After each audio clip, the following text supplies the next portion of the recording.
Hello, gamers. You guys are very close to me today because you're like, I don't know, I just want you to be a little bit closer. Hi. Yeah, I can just pet you. Do you like that? Do you like being pet? Anyway, hi guys. It is me, Yaoi, your favorite guy. Um, you know, you know who it is. You can hear myself, okay? Hello. Hello.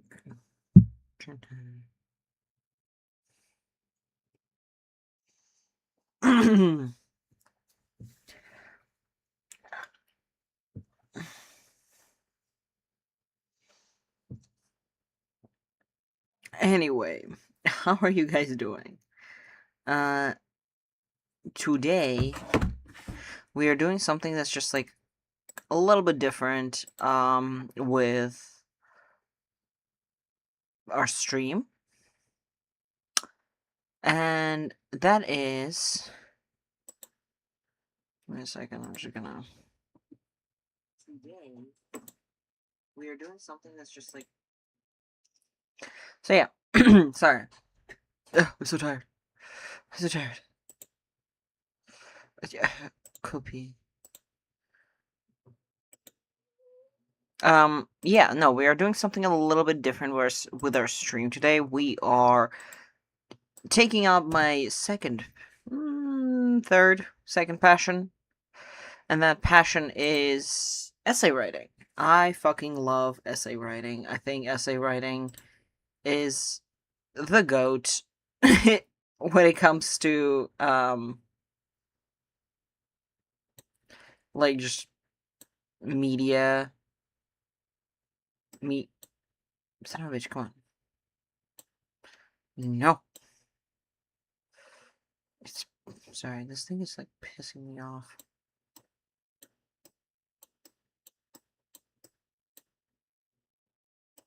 I think my computer is just like being a little annoying piece of shit. Anyway, so yeah, today we're doing something that's based on it's essay writing because I love essay writing and I just wanted to write essays because essay writing is super fun. So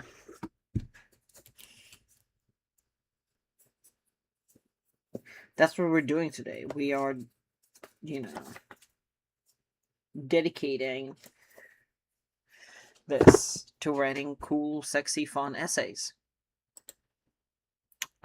Particularly though, I love essays on like topics that are not 100% serious. So this particular topic has been very personal to me my entire life. And that topic is yaoi. I think yaoi is fun and silly and unserious, and I really want to write about it because I think it's just like, like it's fun. Why not? And I wanted to write, and maybe I don't necessarily want to write a yaoi, but I would like to write about yaoi, and I think that's power. You know what I mean? That's energy. That's power. Oh man, that's so funny.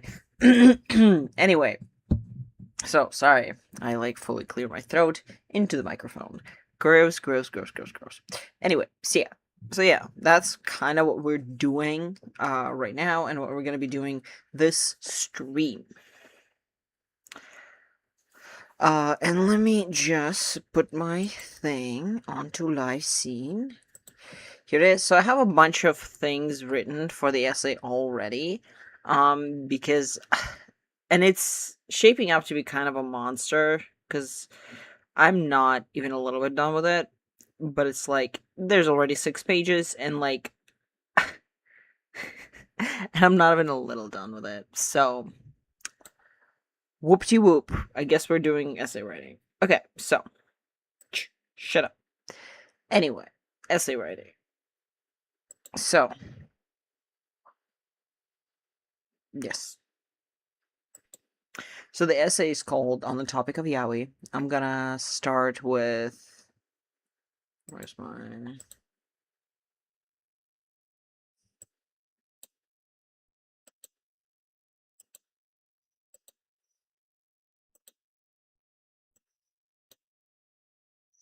Yes, okay. So, the essay is called On the Topic of Yaoi, and I'm.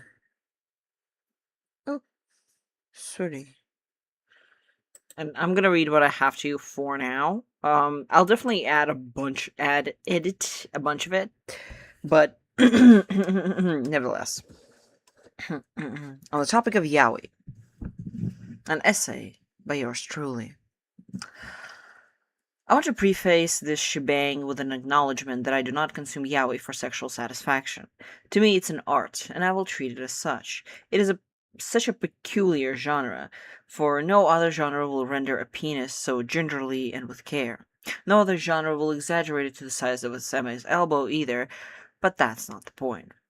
What's important is what it stands for, and it stands for feminism, self-discovery, for consensual for sorry sorry, it stands for feminism, for self-discovery, for consensual non-consent and other kinks, and oddly enough, queerness. As any respectable scholar, I need to provide my credentials to prove my authority on the topic. Simply put, I was a gay teen on the internet circa 2015. I self-identified as a fujoshi, which turned out to be a pipeline into transmasculinity. In fact, I was so deep in the sauce that as part of an introduction, fun fact segment for a co-op course in high school, I said that I am interested in a field that studies queer literature called yaoology. Needless to say, I was not cool. But I think to be versed in internet bullshit, you can't be cool. Because there is a certain pageantry of loserdom that you need to partake in. An understanding of isolation inflicted by your peers and yourself that drives a virgin. And understand, I'm so funny. I'm like reading this and I'm like, oh my god, I'm so funny. Anyway, an understanding of isolation inflicted by your peers and yourself that drives a virgin into reading an ungodly amount of kinky problematic smut. The kind of amount that automatically bars you from heaven, yet to me, a deviant. Yaoi is heaven itself, which creates a question of who created heaven and what implication heaven holds, historically. This is the part of an essay where I open Google and recite to you a Wikipedia article. I'll try to do it in a quirky, fun manner. I probably won't cover the entire history, but I will highlight key points. This essay may be informal and comedic, but it's still an essay, goddammit. The term yaoi is a Japanese portmanteau. Is a Japanese term. Why is my throat so fucking dirty and nasty today? Oh my god. Where is it? Okay. The term yaoi is a Japanese term, which is not surprising because yaoi is a genre that came out of Japan. The term itself is a portmanteau of yamanashi, ochinashi, iminashi, or no climate, no point, no meaning, which implies that this genre is more about stupid fun than any deep societal meaning. Although, put a pin in that, because everything, unfortunately for our collective mental health, is political. Oh my god. Everything is deep and political. Oh, I. Akin to an. Oh, I'm so funny. Jesus Christ. Akin to an unwanted child, Yaoi spawned from BL, which in turn spawned from Shoujo.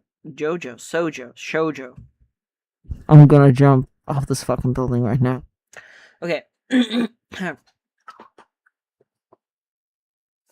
Man, my throat is just so like, just has things in it right now, and it's awful. Okay. Akin to an unwanted child, Yaoi spawned from BL, which in turn spawned from Shoujo. This is where it gets confusing, because you'd think with a name like Shonen BL would derive from shonen. I mean, it is about men, gay ones, but nevertheless, men. Or is it? You see, shoujo manga depicted women, with societal restraints of Japanese society at the time. With social restraints of Japanese society at the time. That means that shoujo... I'm gonna remove that well, that means shoujo stories were woman-led, but they still had to be a traditionalist idea of what a girl's role in society is, especially when it came to sex. In those early works, sex was something that just happened to female characters. They were never active or even consenting participants in pleasure. It just happens to them and they had to be okay with it, which led to a lot of mangakas trying to write around those social restraints. That conundrum is what spawned yaoi. Men don't have the societal restraints that women have, so you can write them as anything you want, and all you have to do is very heavily code them as a woman. Now, these women disguised as men can have careers, a boisterous social life, and they can enjoy sex and be active participants in it. Obviously, a lot of tropes carried over from shoujo into yaoi as well. Since these men were narratively treated as women, a lot of the stories have subtext of female actualization and fight against patriarchal ideas, and depressingly so, sexual assault. Because the characters were men, therefore the female reader had a degree of separation from the happening in the stories. These ideas became easier to digest, especially when it comes to sexual assault, because it typically depicted. Also, again, I don't know if you've picked up on it right now, but trigger warning. Trigger warning smuts, trigger warning sexual assault, trigger warning things that will make you uncomfortable. just letting you know. Just letting you know. It also will definitely be talking about homophobia down the line. Depressingly so, sexual assault. But because the characters were men, therefore the female reader had a degree of separation from the happenings in the stories, these ideas became easier to digest, especially when it comes to sexual assault. Because it's typically depicted as wanted by the female characters, since these are men, and men generally are not thought of as victims. Showing them getting assaulted drives the point of assault being fucked the fuck up much more effectively. What a funny warning. Fuck the fuck up is great. And then if it were to happen to a female character, which creates a very compelling tension between the male text aspect of the female and the female subtext aspect of the same character. Over time, yaoi gains its footing as a legitimate subgenre, which led to these tensions becoming common tropes, and even evolving into their own subgenres, i.e. a megaverse, cake verse, guide verse, name verse, and any other verse. Then I have a little thing here that basically implies that there has to be a connecting paragraph between these two bits, because it's like it doesn't quite flow properly, and also like I have that from like that point on, because I need like more to fill up those gaps. A certain A certain undertone to yaoi that isn't often addressed is the fact that it is primarily Asian media. That's very relevant because, well, people will straight up be racist about it. Will be straight up racist about it. Deeming doujins and manga inherently inferior to the progressive Americana comics. Or it will be depicted as lowbrow and weird, and people that consume it as cringy, weird, or perverts, especially if the manga is a part of the BL genre. However, that culture difference is the reason why a lot of queer people are drawn towards BL. And this is what I'm going to talk about. The Hays Code, which is, for those who don't know, the Hays Code is... I guess I can just write about it, but it is basically a set of media rules that were a set of media rules that were in imbued onto particularly movie makers, but any other, but it was particularly prominent with movie makers, but it was towards any kind of genre, so it was like also writers and like what was it? It was writers, and it was a radio shows, like anything, pretty much any form of media was not allowed to talk about certain things and address certain things, especially in positive light. So it would be like you're not allowed to depict queerness and gay people and what was it? Queerness, gay people, and like you were not allowed to have interracial marriages and like things that would basically contradict like white supremacist kind of ideas and desires of society. And the guy with the last name Hayes was the guy who created this code. There was like a bunch of rules. I'll look it up and put it in. This essay particularly is interested in the ones about queer people, and the ideas of like the anti-sexual deviancy um, part of the code. So that's kind of what I'm going to be focusing on. But that entire code was very fucked up and very like shitty and racist and like you know what I mean? There was like a lot, and like part of the reason why a lot of older movies were like that, TM, was because of the Hays Code. So that's very interesting. There's an undeniable connection between trans man and yaoi, precisely because of the tension between yaoi and feminine identities. As mentioned before, yaoi men are subtextually women. Yeah, and this is going to be like a whole thing about trans guys and yaoi and how that. This is going to be a long ass essay. Okay. Is you know what I'm talking about? Like, there's so many thoughts and things that need to be touched upon because I feel like yaoi is such like a big topic, and like you know, you know. Okay. That being said, this connection has been weaponized by TERFs in online spaces, where they started perpetuating the myth that trans men are nothing more than fujoshis that want to transition into gay men to act out their fetishistic yaoi fantasies. Because that's more rational than trans men existing. Not to mention the irony of them using term fujoshi as derogatory towards women. They're not. They're not a very clever bunch because they aren't. Yeah, so like part of this one is going to be like about the term fujoshi came from like Japanese internet forums where women wanted to get into like fandom spaces that were dominated by men, and fujoshi is basically when you spell it out in Japanese, I think one of the characters can either mean like a good woman or like nasty woman, and it's just like a matter of like which character you use or something like that. So fujoshi was like a word that was used to like belittle women in online Japanese like message boards and stuff like that.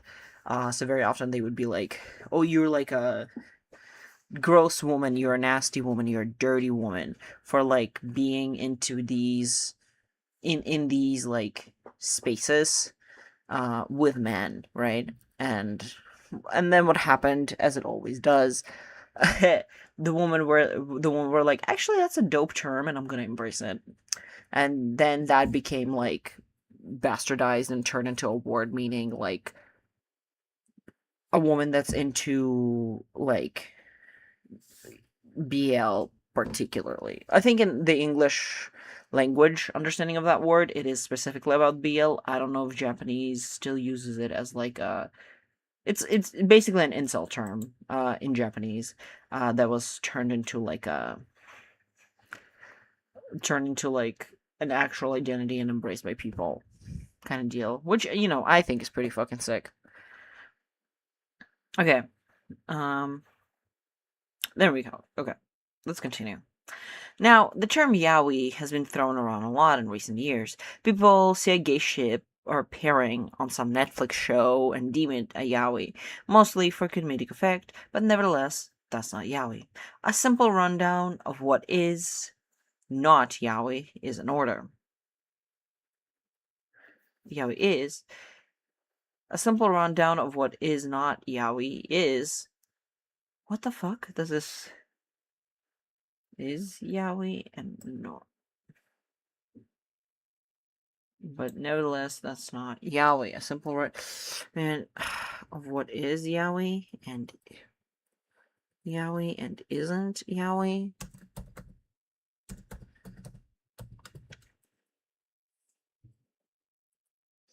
What the fuck isn't yaoi? Oh.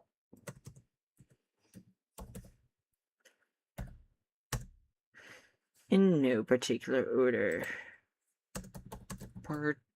Particular order. No particular. Simple or not what Yaoi is, and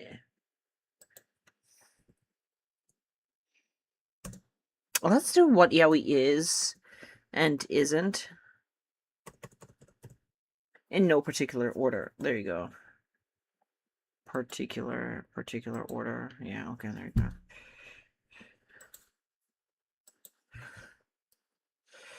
In no particular order. Okay. Okay, let me read. Now the term yaoi has been thrown around a lot in recent years. People say a gay ship or a pairing on some Netflix show and deem it a yaoi, mostly for comedic effect, but nevertheless, that's not yaoi. A simple rundown of what yaoi is and isn't in no particular order. So here's to clear up the confusion. To clear up the confusion. Here's a simple rundown of what yaoi is and isn't in no particular order. Okay. Confusion, comma. Here's a simple rundown of what yaoi is and isn't in no particular. Okay, that sounds better. Now, the term yaoi has been thrown around a lot in recent years. People see a gay ship or a pairing on some Netflix show and deem it a yaoi, mostly for comedic effect, but nevertheless, that's not yaoi. To clear up the confusion, here's a simple rundown of what yaoi is and isn't in no particular order. Man, sometimes I write and I'm like, what the fuck do you mean, man? Okay. Javik, not yaoi. Heartstopper, not yaoi. Love Simon, not yaoi. The Interview with the Vampire, not yaoi, but could be made into a one. Hannibal, yaoi adjacent. Supernatural, yaoi, but only in the way that pisses off its writers. And I will stand by this list. You know what? I will fucking stand by its list. By this list. Ooh. Someone's fucking. Who the fuck wrote me? Ooh. Oh.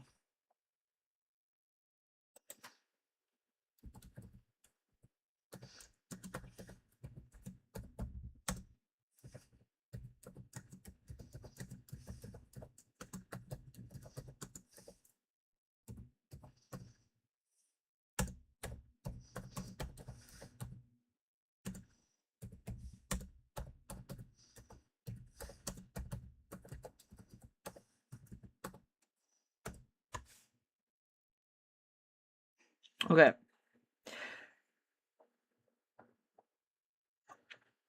Okay. Due to particularity of the genre, true yaoi has very specific tropes and its own cliches. For example, every single uke has an insurmountable amount of debt to very violent people that was passed down to them from their abusive dead dad. This trope creeps up constantly in various scenarios. I don't think having debt to violent people is that common in Asia. Some yaoi has handled this very well, like Full Volume, where the main character has to pay off debt via being a camboy. It makes surprisingly sound commentary on the rights of sex workers and consent, and brings in tone of class struggle while showing the main character and the male lead having kinky consensual sex like there is no tomorrow. Then there's stuff like Jinx, where it's the same setup, but the rich, athletic, and violent male lead takes on the debt of the main character. That effectively puts the main character in the same situation of having to prostitute himself, but this time the debt is also emotional.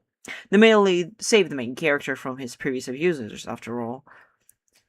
Of course, the male lead changes and becomes more loving and gentle because he's just a good guy with a rough childhood. Very realistic, I say.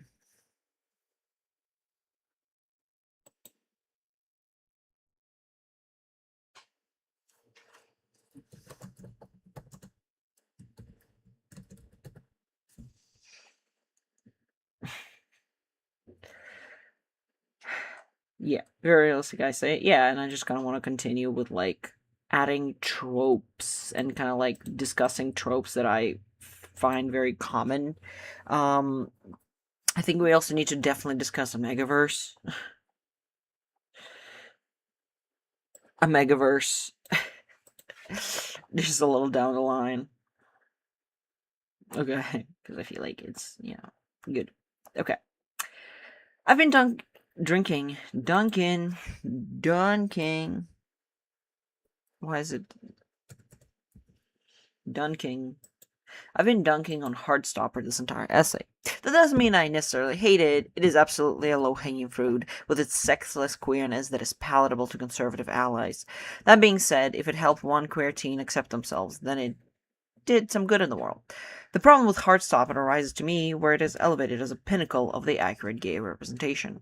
Anytime I so much as mention yaoi, people start mulling over how nasty and perverse it is, while talking about how much better Heartstopper is. That's insulting. I'm an adult, and I'm not interested in consuming teen content. I don't want all queer media to be Puritan. Queer media is meant to be provocative because queerness is counterculture. Some of our cult classics are tasteless and willfully offensive. Think Rocky Horror Picture Show, Tu Wong Fu, What We Do in the Shadows, But I'm a Cheerleader, and just, whatever, list of classic queer media. The fifth The filth and the oddity. Our heroes are villains, are their villains. We are the monsters in their closets. To have that stripped away from us is to take away our resistance. Nevertheless, these works constantly get criticized as fetishism. I mean, come on. Two gay men fucking? Now that never happened in the history of forever. The sex in the gay male relationships is only through firm handshakes, intense eye contact, and calling each other bro, with gleeful homoeroticism in your voice. It'd be one thing if it was just about the media, but art and life have this push and pull relationship where one imitates the other in a constant loop. What I'm saying via my poetic waxing is that there's a real life intolerance and bullying towards people who enjoy the non-Puritan queer works like yaoi, which is where the term fujoshi come from. The word fujoshi came out of male-dominated Japanese. Oh, I guess I'm just explaining that here, huh? The word fujoshi came out of male-dominated Japanese fan spaces and shunned any woman, participating in fandom. It's a wordplay that means dirty woman in Japanese, the word later embraced by BL readers as being a term that refers to them specifically. Okay.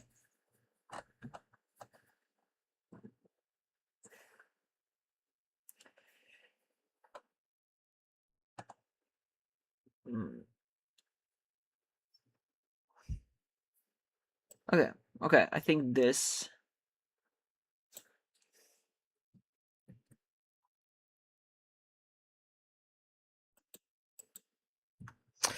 Man, you see, I started writing this pre-heated rivalry, so now I'm like, I'll have to fucking address heated rivalry in this shit. Get damn it.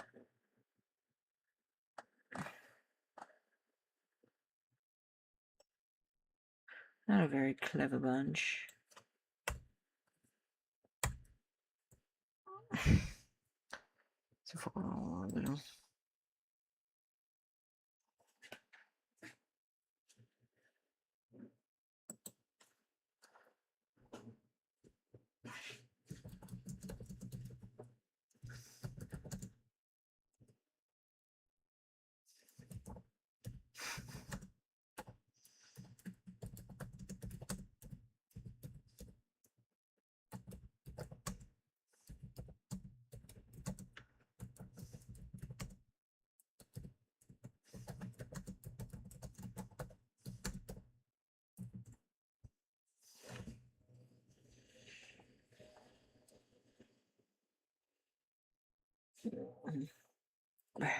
Yeah, and I have like just bunch of things. Oh man, I also need to touch on the fact that it's fetish content.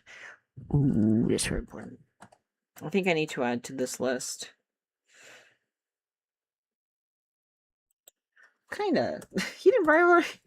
You know what? And something very funny about heated rivalry is that it's pretty much kind of yaoi.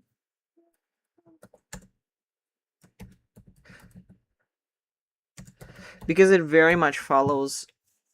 It's almost beat for beat the same as like it's this yaoi called, I think it's called Roses and Champagne. It's like beat for beat the same as that one. It's crazy. But yeah, that's all I have for this sexy, wonderful essay for now. Let me see. No, it is like 30 minutes and it's not even done. I have so many things to say about Yaoi. Oh shit. Sorry. The problem is that like the microphone is right here and I want to like, you know. Does that feel good to you guys? Is that nice? Must be. Anyway, so um where should we pick it up? Cake orders menu. And for 2 hours, it is an honor the fact that it's permanent edge media that is very relevant because, well, you'll have straight up races about it. Yeah, I mean, again, still not sure, but let's put the Hays Code paragraph in. I think we need to elaborate on what Hays Code is so that people will, well, I need to elaborate on what Hays Code is. Okay. Hays Code. Yaoi, AI, shut the fuck up. No. Also, I want to talk about common yaoi tropes, because I love. Yes. Okay. The motion picture production. Yeah. Okay. So it was particularly, but Hays Code also like applied.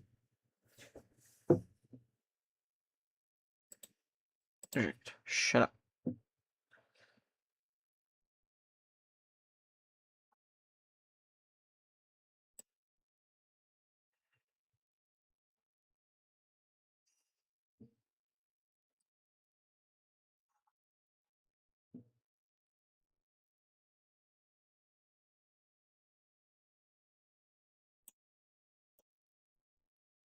Well, it's self-sufficient process of film. Okay.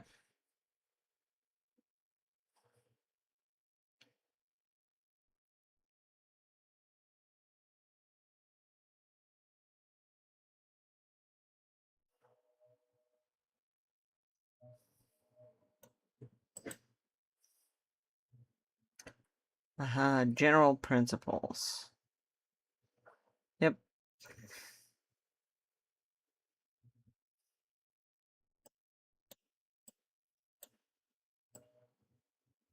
Principles of plot. Oh wow, you can actually find the 1930s Hays Code. Because it was taken on, okay. Whereas regular star. So the boys and girls and the young characters on here have been pictured and painted. Box office purposes are living symbols of all the virtues. Privately, they have lived and are still living lives while debauchery. Some states form film censorship boards. Meanwhile, across the country, calls government to avoid such an outcome. Willem H.K. So it's this guy, yeah, the former chairman of the Republican National Committee. Of course, it was a fucking Republican that wrote the fucking Hays Code. Are you kidding me? I mean, yeah, I'm not surprised, but also, fuck this guy. Distributors of America, MPPDA. The goal of her Hays was to pay terrific traffic cop for studios, and more importantly, showed his friends in Washington that Hollywood was cleaning up its act. Yeah. So the government just didn't like the fact that people just filmed movies. However, that cultural difference is the reason why a lot of people are drawn towards BL. You see,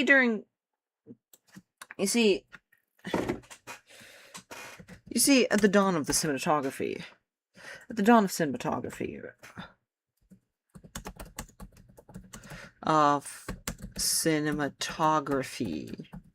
the dawn of cinematography. Let's.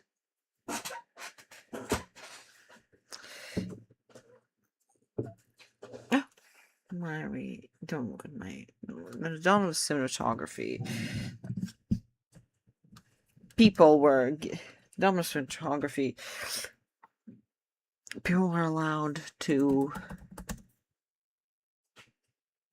the filmmakers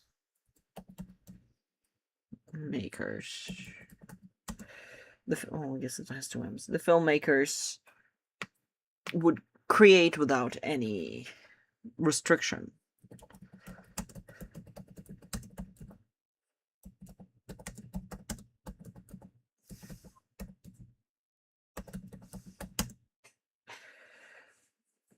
The filmmakers would create without any restrictions, very often depicting their own lives.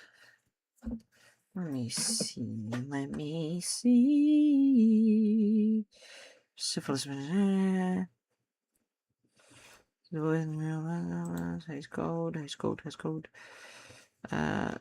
Let's see.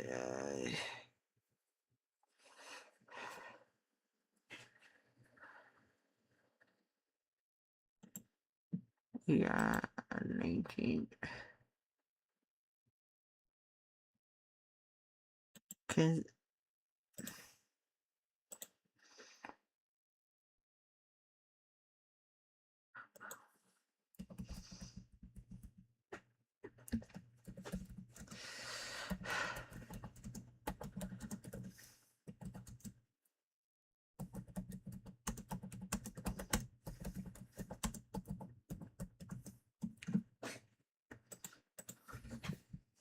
Okay.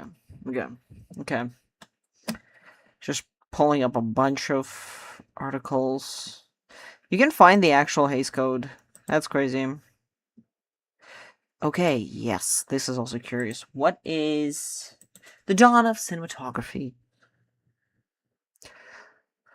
The pre-code so yeah, it's an era without any restrictions, also known as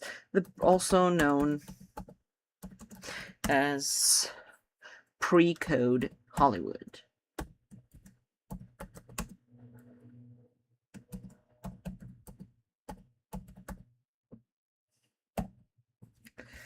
The thing with the Hays Code is that it's spread to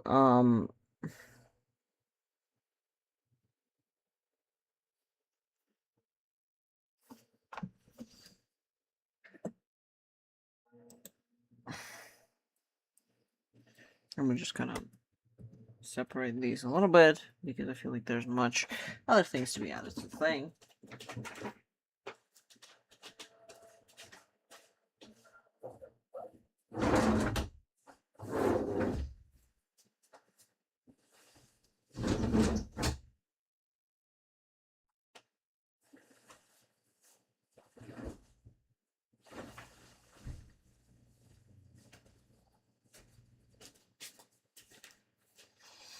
Okay.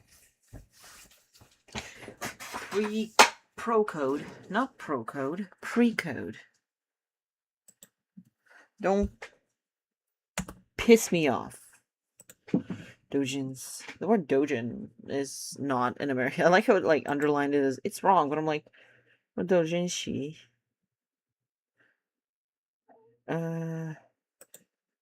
Dojins. Dojins is like right. Let me just double check that it's the word is dojin. Dojins.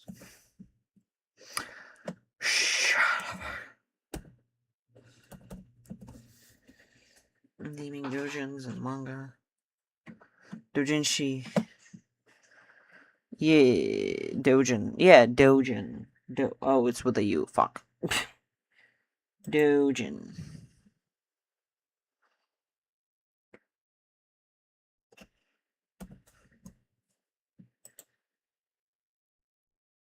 Oh, okay. Guys. Dojin she's the Jin she's. Okay, let me put my fucking. Where is it? It should be somewhere here. Dojins. Fan.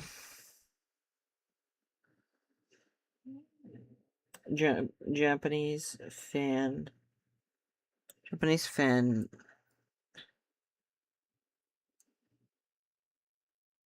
Japanese group of fans of any media. Doujins, yeah. And you have, do I have the word doujinshi? Doujinshi, fan-made mangas, typically self-published. Yep. Yeah, it's the fandom, basically. Do I have the word fandom here? Okay, exclusionary feminism. Okay, mangas. Let's add. Oh boy. Fandom.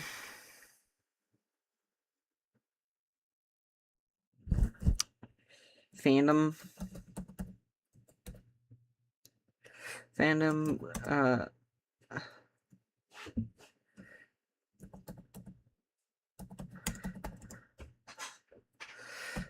People who enjoy.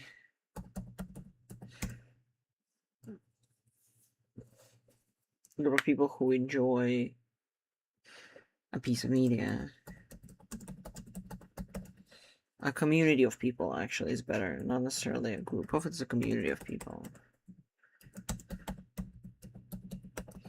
Community of people who enjoy a piece of media. Non-Japanese. Non-Japanese. I think we're gonna non-Japanese. Yeah. Community of fans of any media, a given piece of media. Yeah, there you go. I think that makes sense because in fandom, doujin is specifically a Japanese term, while fandom is more broad? Question mark? Because I'm pretty sure, like, in other countries and other languages, they also use the word fandom. Because, like, fandom, kingdom, it's a portmanteau. Oh, it's a portmanteau, honey. Oh, honey, it's a portmanteau. Actually, I'm gonna go to the washroom. I really need to go to the washroom. I will reconcile with you guys in a moment. Give me a moment.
I'm back.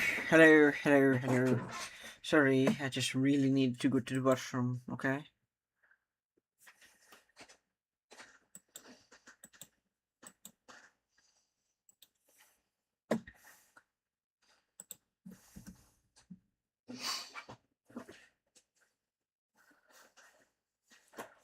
Oh boy. Where's my phone? Oh, there it is. Okay, found it. Sick.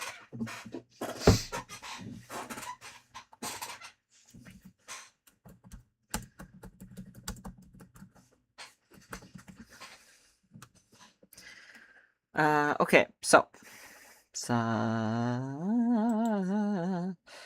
Live scene, tradition. Okay. Subgenres.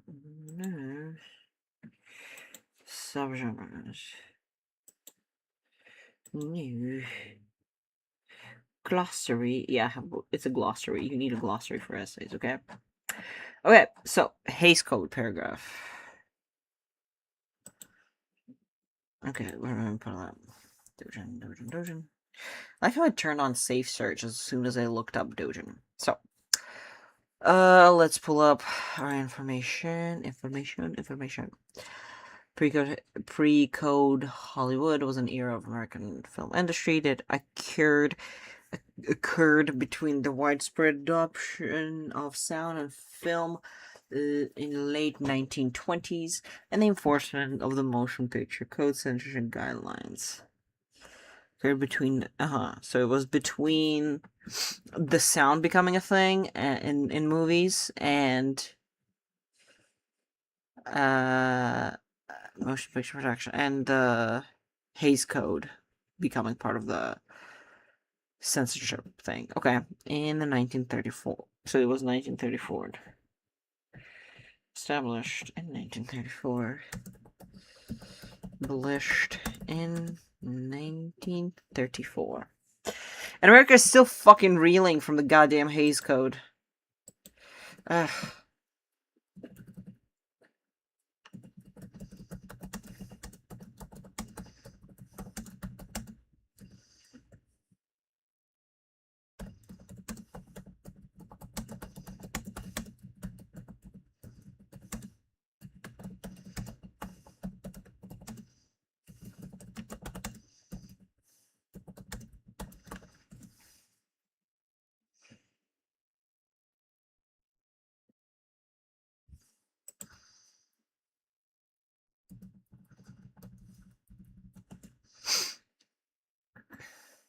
Okay, so it sucks that it like left the fucking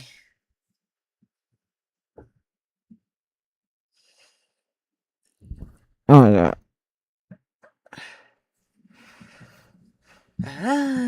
So it was established. Okay, so established in 94. So it's pretty good. Hollywood. Okay, let me just write that down. Hays Code. I am code established. Um, adopted. Yeah, adopted. The 1930 and fully established. I think that established is the wrong word. Enforced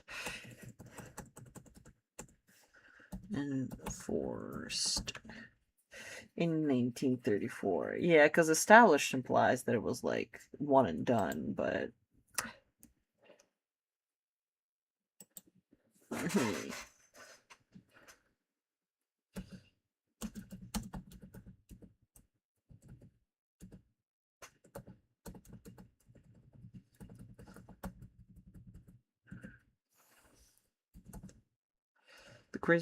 the crazy part is that like I don't know,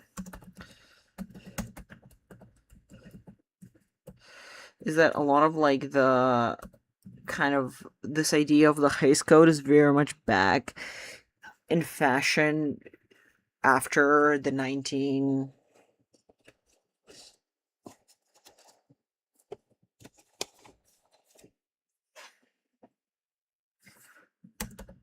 like because it was like 1930s, right? Like when this entire thing was established, when the entirety of like the Hays Code was established, and now we're like circling back to that almost 100 years later, and it's like nobody learned the fucking lesson. It's like nobody ever learns their fucking lesson. It's been less than 100 years. How did we forget? We have so much information that we know and we kept from that era about how shitty it was for filmmakers, and we like are bringing back the same censorship ideas, right? That I'm just like, it just drives me crazy. It's...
Okay.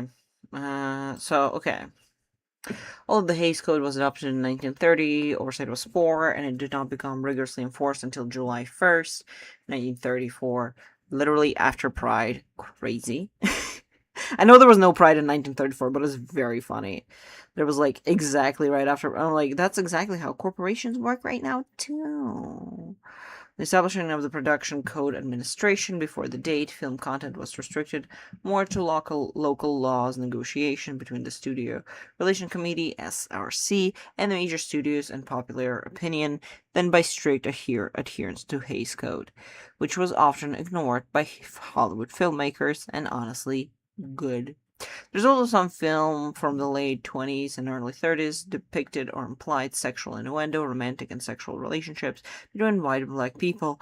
Crazy mild profanity, oh my god. Illegal drug use, oh my god. Promiscuity, crazy prostitution, infidelity, abortion, intense violence, and homosexuality. YMCA. Shout out to gay people. We're so cool. Nefarious characters were seen to profit from their deeds, in some cases without significant repercussions. For example, gangsters in films like The Public Enemy, Little Caesar, and Scarface were seen by many as heroic rather than evil. Strong female characters were ubiquitous in such pre-code films, and female babyface, and red-headed woman, among many others, which featured independent, sexually liberated women. Maybe many of Hollywood's biggest stars, such as Clark Gable, Betty Davis, James Cagney, Barbara Stanwyck, Joan Blondell, and Edward G. Robinson got their start in this era. However, other stars who excelled during this period, like Ruth Chatterton and Willem, who is sometimes referred to as the king of pre-code, who died in 1948, would be largely forgotten by the general public within the generation. Warren Willem. Ruth Chatterton.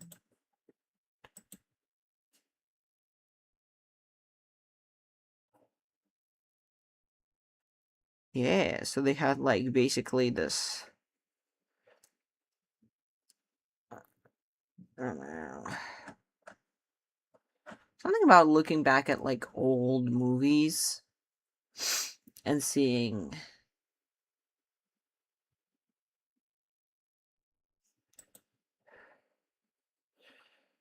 stage navigator aviator in the same era gained prominence as an aviator, one of the few female pilots in the United States at the time. Period. Ruth Chatterton, word girl, love 1961. Quant, love. She starred in the play Daddy Longlegs. That's my. Oh, Daddy Longlegs. Oh, Daddy. I'm gonna get that. Okay, so. Within a generation, beginning in the late 1933, escalating through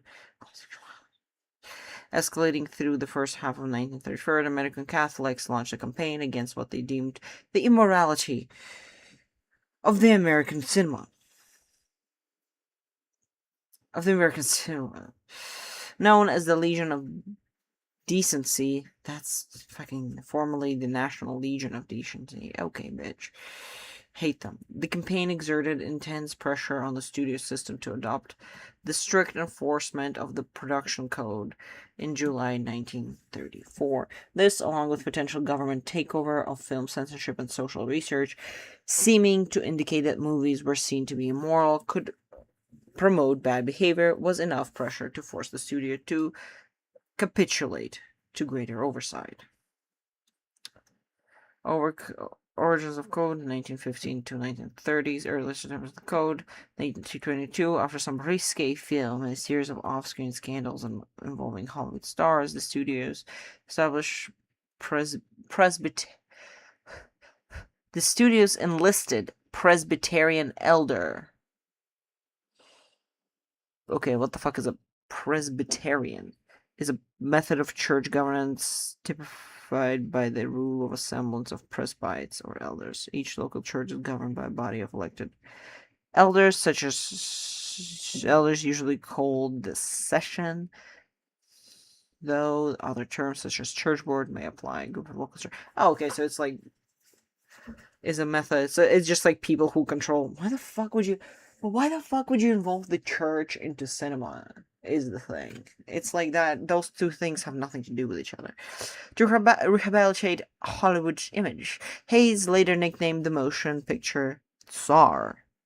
Will H. Hayes. Oh, he was a fucking. He was on a board of like a church governing committee. He was a church board member, like an elder on the church.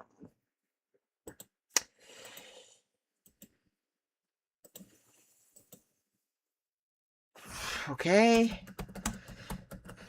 Code Hayes. Will H. Hayes was it? What the fuck? Of course, this guy's gonna make some fuck ass rules. Will H. Hayes was an elder church leader. Elder, yeah, basically elder church, so Presbyterian elder, yeah.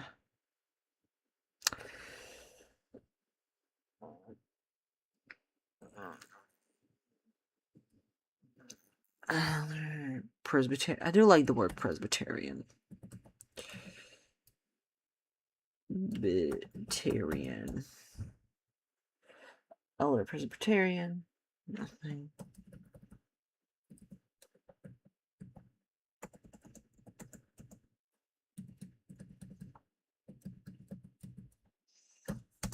Elder.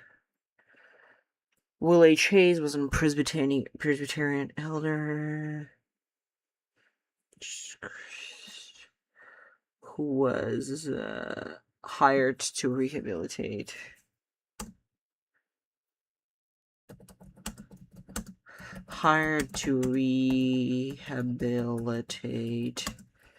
the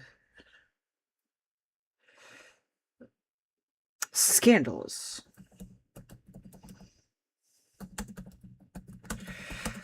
Hollywood. Wood. Scandalous image of Hollywood. Those gays must pay.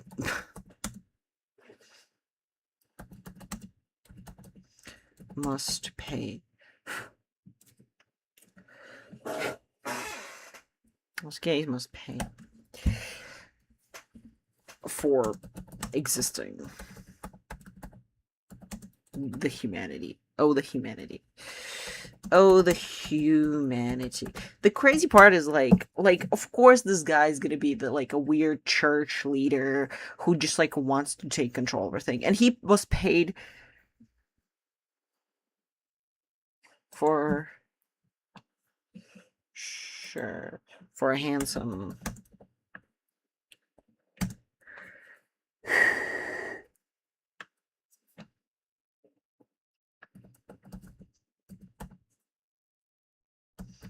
For a handsome lump of cash yearly. For a handsome lump of cash yearly. Those guys must pay for existing. Those gays must pay for existing. And with humanity. Does it pay to this guy? Existing. Oh, the humanity. Specifically to this guy. Pay specifically for this. To this guy. And a lot of money.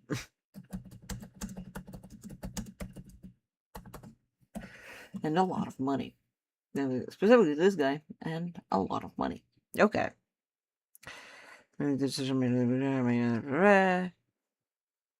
So, creation of the code and its contents. Okay, so let's see.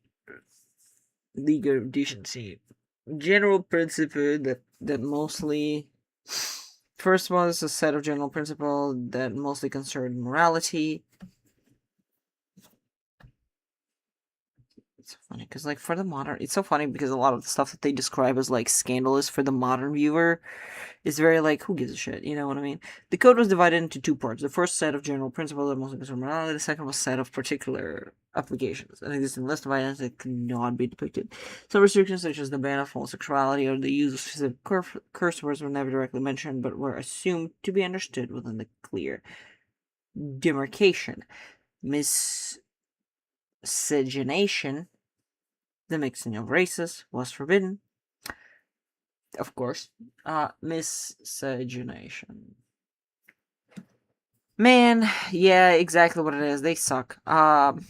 The code start because it used to be seen as, like, scandalous and super, like, oh my god, like, white woman having sex with black men or Asian men, and marriage, and having kids in said marriage. What a fucking depravity. But, like, now you look at it and you're like, who gives a fuck? The code started that the notion of adults-only policy would be dubious, ineffective strategy that would be difficult to enforce. However, it did allow them mature minds may easily understand and accept without harm subject matter and plots, which does younger people positive harm. Crazy. If children were mature minds may easily understand and accept without harm subject matter. Okay. Children were supervised and the events implied implicitly. The code allowed that British University Cultural Historical Thomas Doherty had called the possibility of cinematographically inspired thought crime. Cinematically inspired thought crime. That's so funny. The code. Okay. In terms of what could be portrayed on the screen, but also to promote conservatism, traditional vast sexual relations or marriage could not be portrayed as attractive and beautiful, presented in a way that might arouse passion or may seem to be in pessimism. So, okay. Let's actually put that into writing.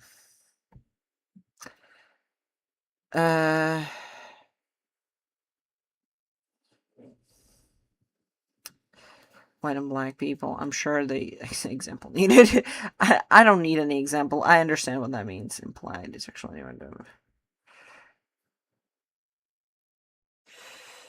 At the dawn of cinematography, someone could create without any restrictions, especially 19... Especially once the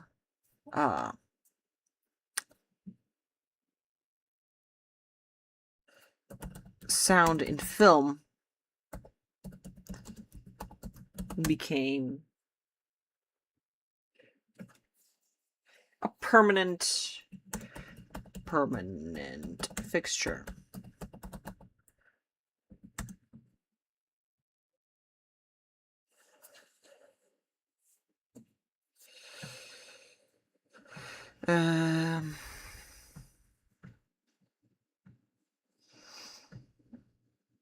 Those At the dawn of cinematography, the filmmakers could create without any restriction, especially once the sound of film became a permanent fixture. There was much sexual innuendo,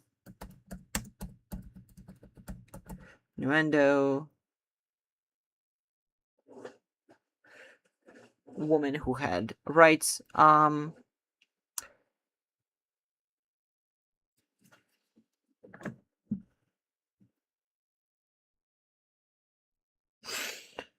There was much sexual innuendo.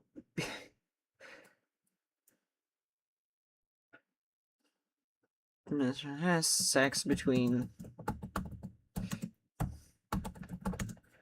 people of different races. Crazy thought. Oh my god, people between different races having sex. What? Insane. It's so funny that it was like I don't know, it just shows you the serialization of media, because like people really because of the Hays Code, right? There was a notion of all American. I actually should write that down, because of the Hays Code. The Hays Code. Now there's a notion that we've gotten perverse. Well, in reality, perverse.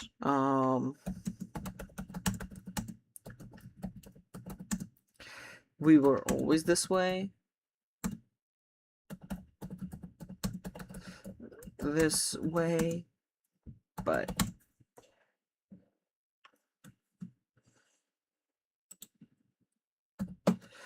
But now we can just talk about it. Now we can openly talk about it.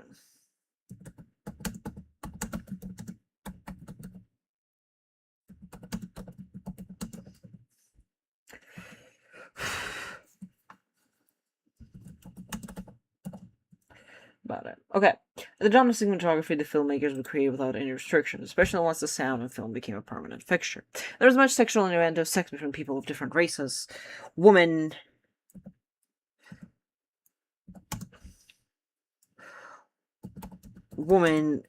who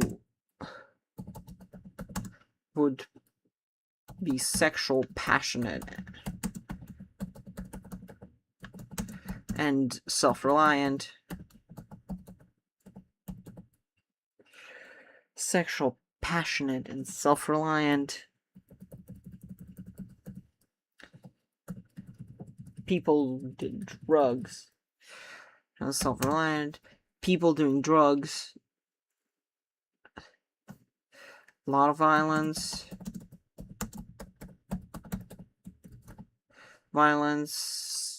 Drugs. Drug use.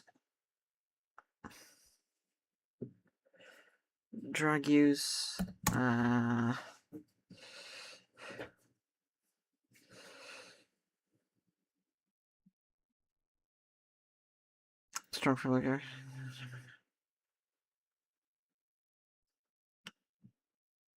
Self-reliant, a lot of violence, drug use, and of course, homosexuality.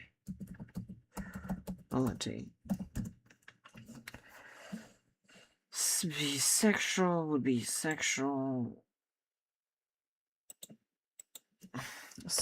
comma, passionate and self-reliant, a lot of violent, drug use, and of course, homosexuality. These movies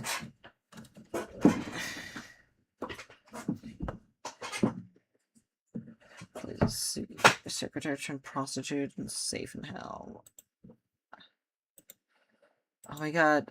A secretary turned prostitute? That's cunt. Wait. I'm looking it up. Safe in hell. Ugh, she's so cunty.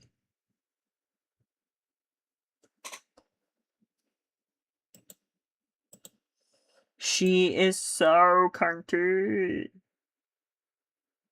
Oh, I love her.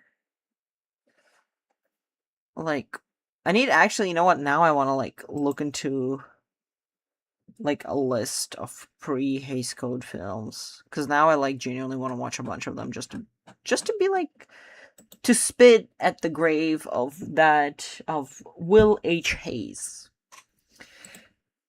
List of pre-code movies. Yes. Lights in New York, Alibi, Applause, The Awful Truth, Big Time. I need like, oh wow, they made a lot, honey. I need like good ones.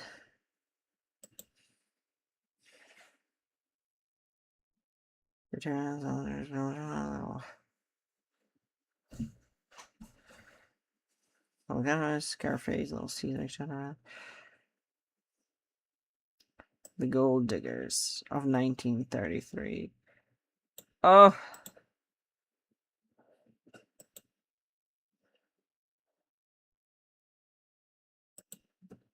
girl, you know it's the Gold Diggers of 1933. They're like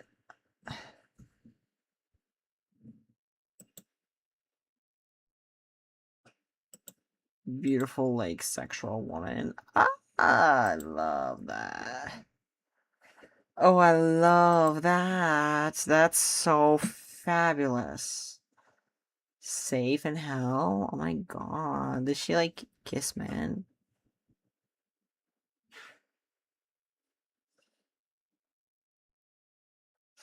I'm gonna, you know what? I'm gonna look it up and I'm gonna watch this movie and I'm gonna give it a review because you kidding me? Like, paste. Safe in hell. Yes. It's like, it shouldn't be that long. A lot of movies used to be way shorter back in the day. Oh wow, it's an hour 30, 13.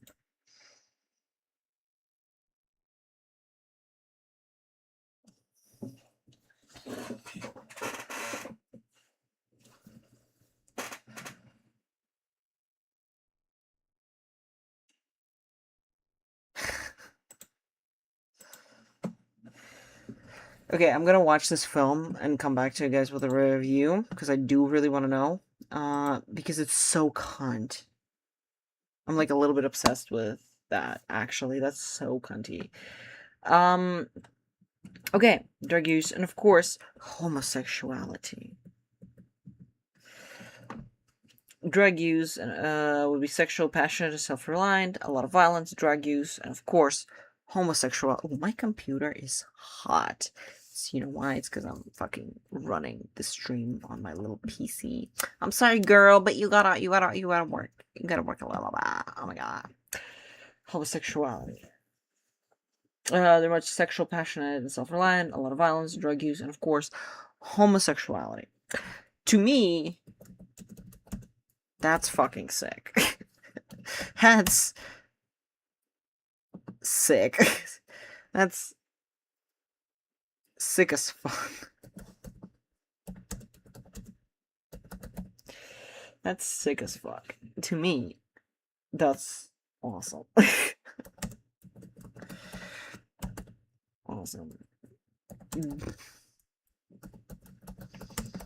Because unrestricted human creativity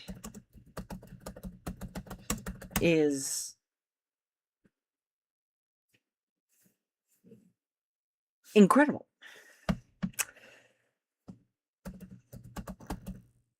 is incredible and fun.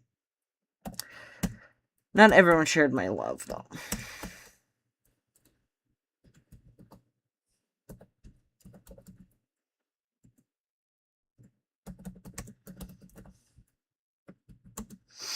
My excitement. Well,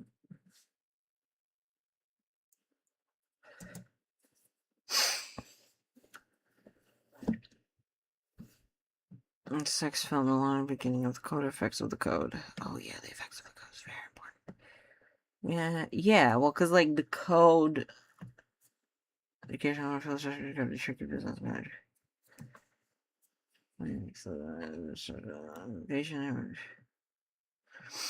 The films absolutely became...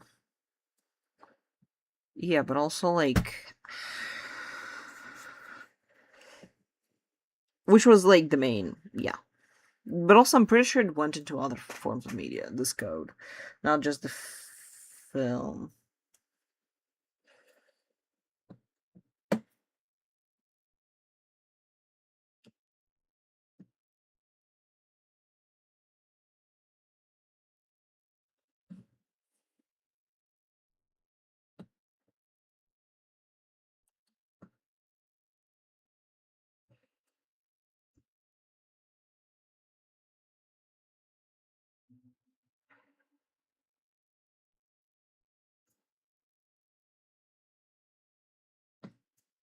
Yeah, it's so funny because all of it is also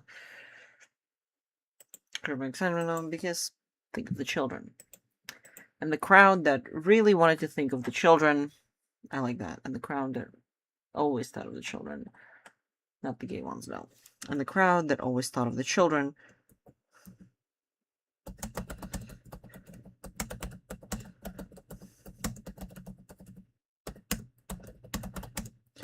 Children. Crowd that always... And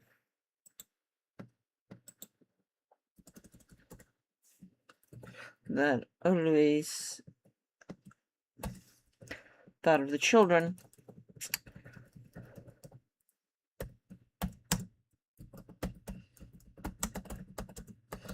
This must end.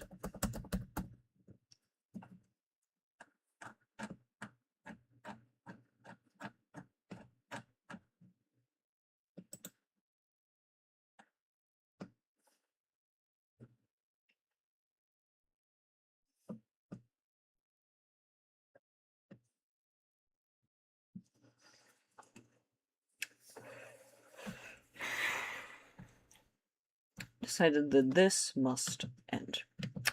And they formed the Legion of Decency. Formed the Legion of Decency.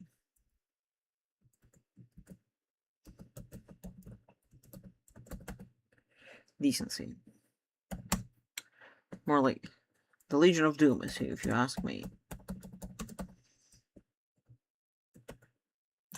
The Legion of Decency, closely related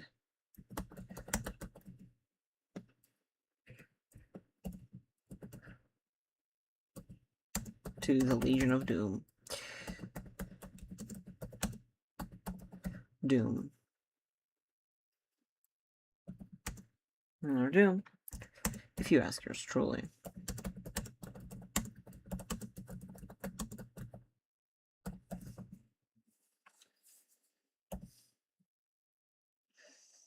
Mm.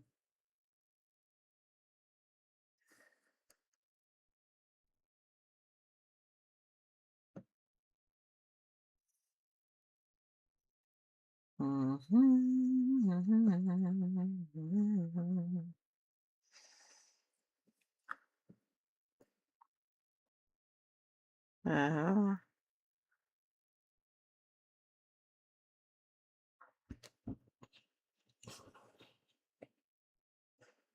Non-extent emotion picture while they're having to...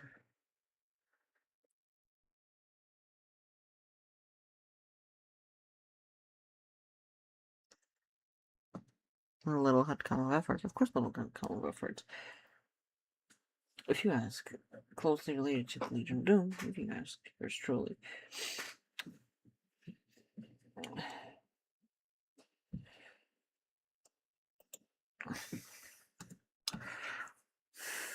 The Supreme Court.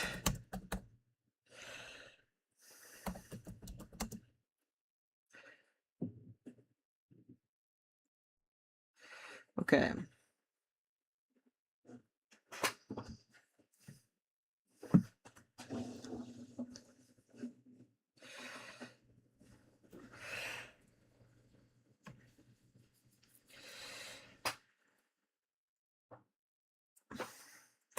It's not the Supreme Court, but the public decided that it was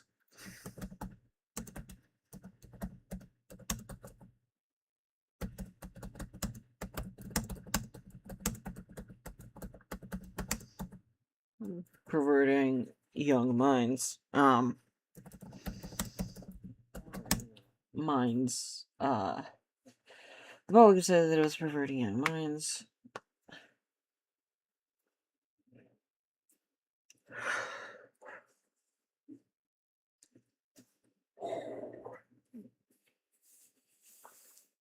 Perverted minds to consume such depravity.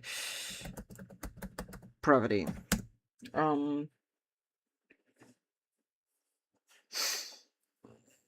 since all of this was happening during the rise of fascism,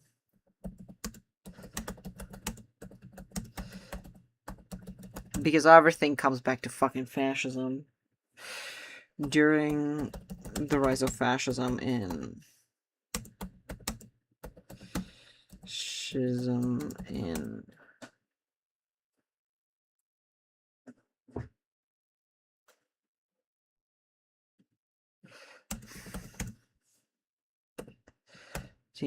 so because it started in like the 1920s,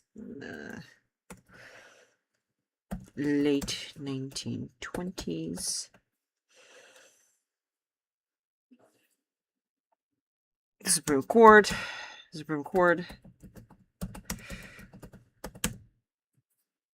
wasn't a big fan either. Wasn't a big fan either. The crowd that always thought of the children decided it must end and formed a Legion of Decency, close related to the Legion of Doom, if you ask yours truly.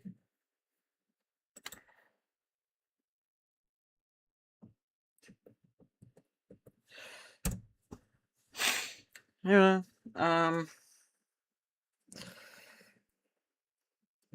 the guy who ran the show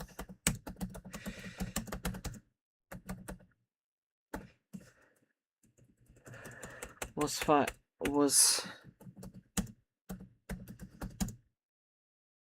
to run the show was William H. Hayes, church leader and a Republican, who first the code. First wrote the code.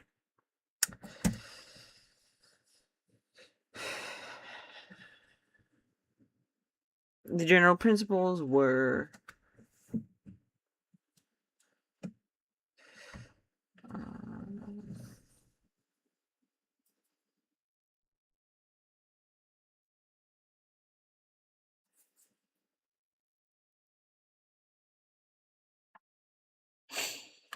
who wrote the code?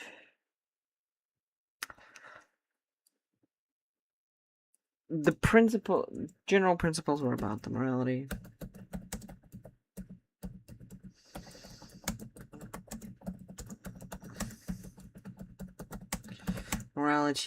and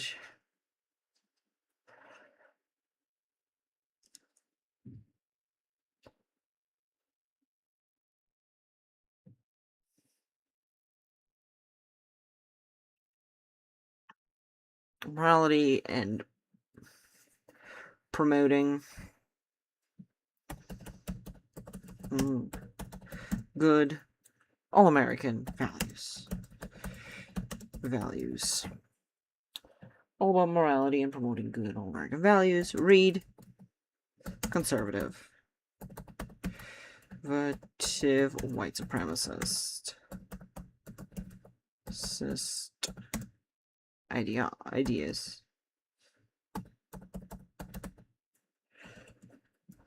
Ideologies. Promoting all American values, read conservative white supremacist ideologies. We're all the code. The code, we're all about morality and promoting good all-American values. Read conservative white supremacist ideologies.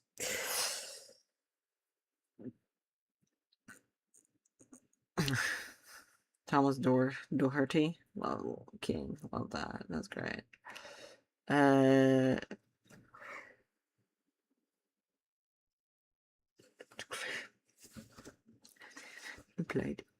Played particularly. Okay. No longer were the gays allowed.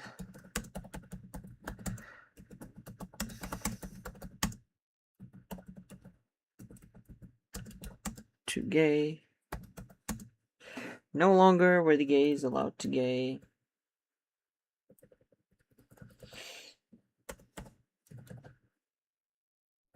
To gay. Gay. Any. Romanticism.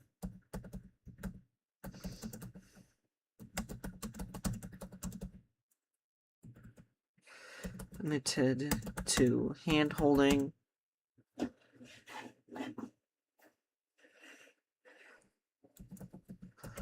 Holding. Romanticism should be limited to hand holding. Nowhere outside of marriage.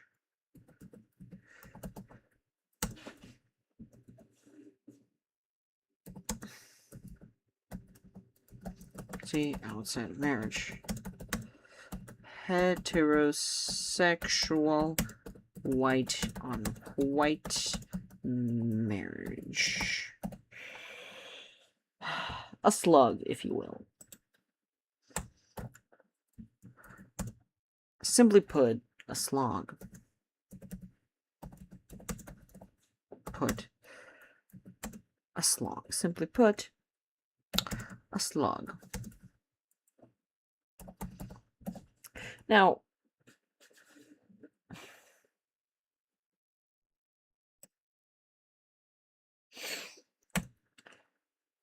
simply put, a slog.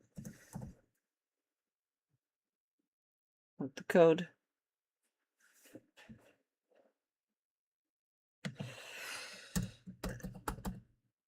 It was more in 1930s,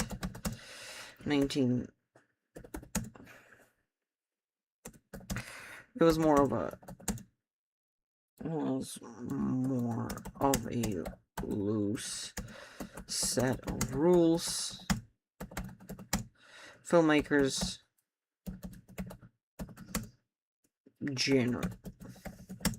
waved away, but 1934, as a result of pressure by the affirmation Legion of Doom, if you ask yours truly, of pressure by Doom.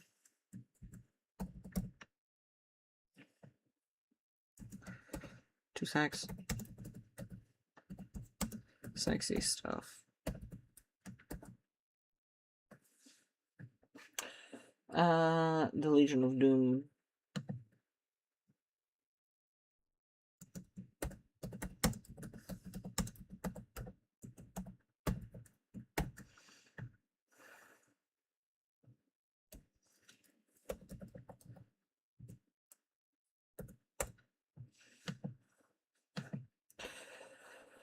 Doom to sexy stuff. The Doom to sexy stuff.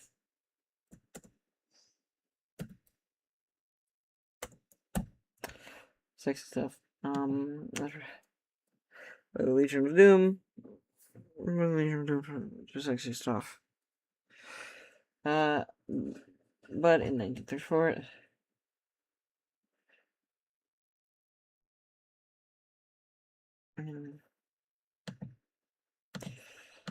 Sexy stuff. After July 1st.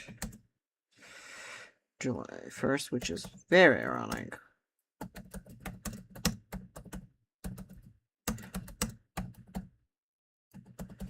Yes, which is ironic. In retrospect.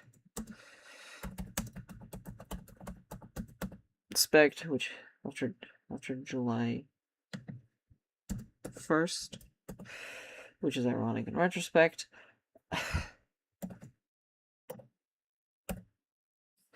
The code was officially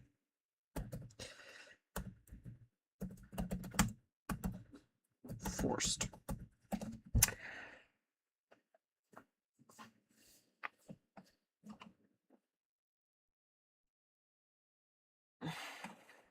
The Legion of Doom to sexy stuff.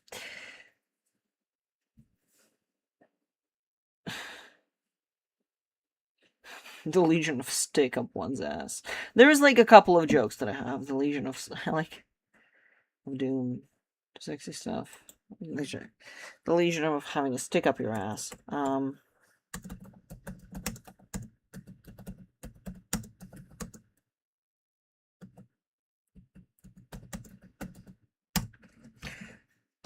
Mother 1934 as a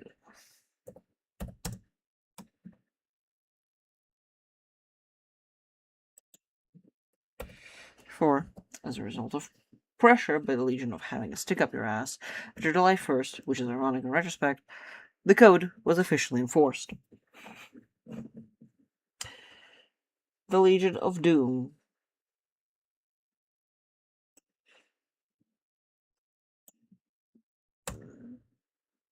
Related to the Legion of Doom.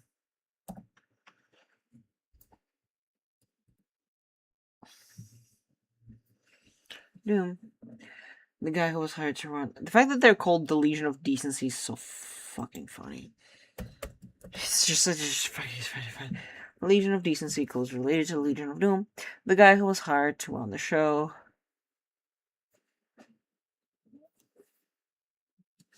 was hired to clean up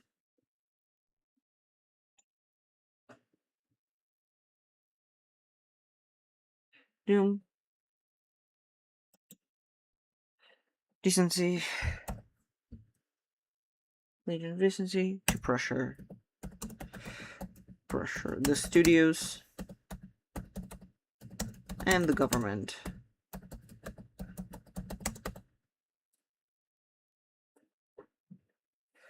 Restore purity of film. The guy who was hired to run the show was William H.K., a church leader and a Republican who first wrote the code. General principle of the guy. Force. Now that did not stop. As we know, that did not stop people. As history shows,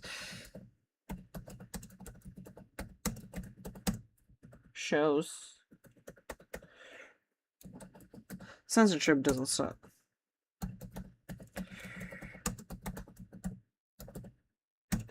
Having a stick up your ass. That's very funny. I think that's a very funny line, which is ironic. In retrospect, ironic. Irony. July 1st. Oh, the irony. Irony. Oh, the irony. The code was officially enforced. As history shows, censorship doesn't stop creative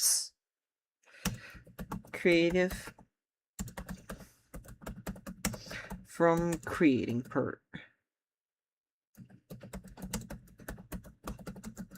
pervert shit. From creative perverts. Doesn't stop creative perverts from creating pervert shit. But what it did stop...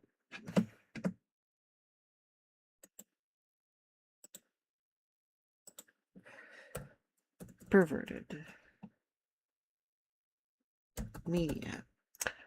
Pervert media. What it did stop, however...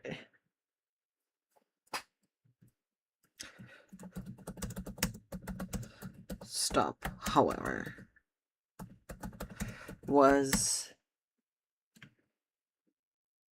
What it did stop, however, was...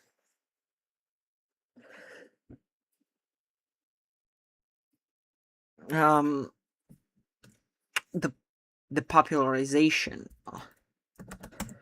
the creation of popular perverted.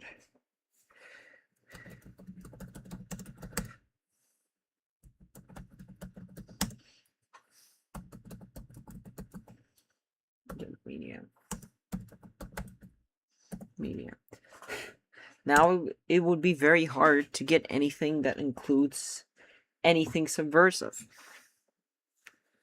It would be very hard for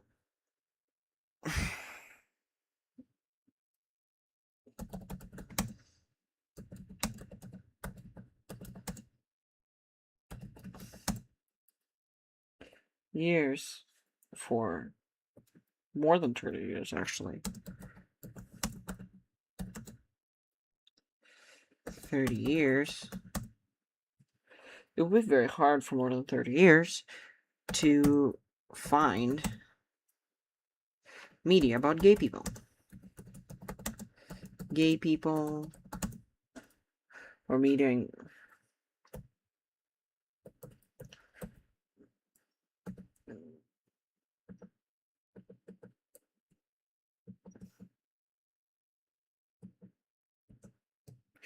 To find media about gay people. It would be very hard for more than 30 years to find media about gay people, interracial show, sex, or anything that challenges the status quo.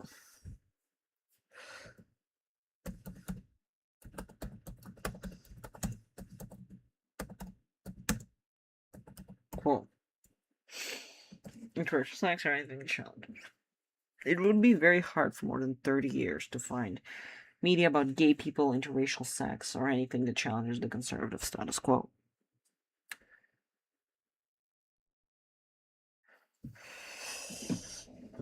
Conservative status quo.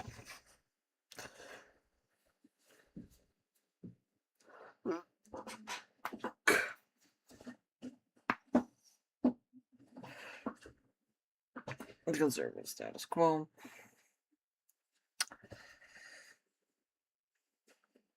It would also, in turn, make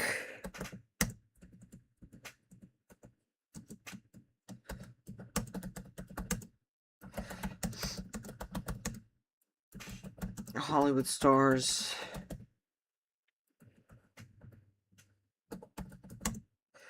put films into a very restricted, well, cool. Everything is restricted. Becomes more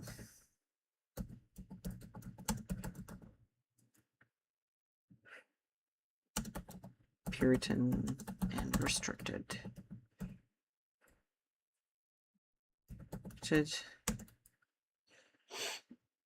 And secretive. And people stay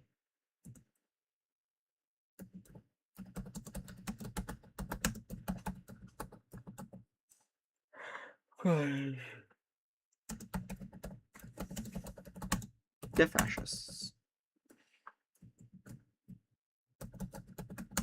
What? Because of the Hays Code, there is now a notion that we've gotten perverse. Well, yeah. But when was it abolished? After the code. The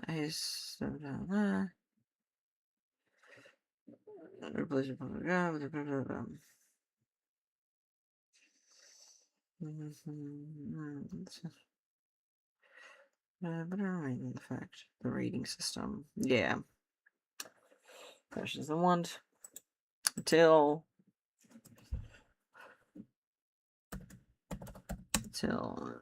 1968 until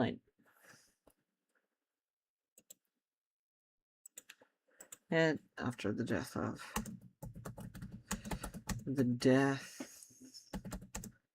of William H.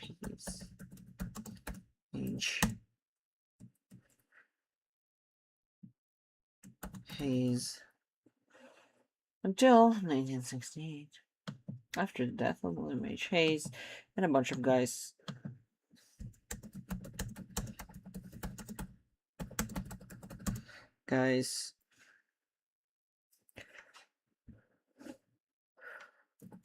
who weren't important enough.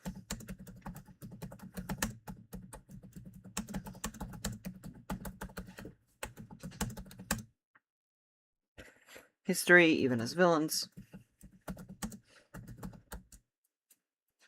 As its villains.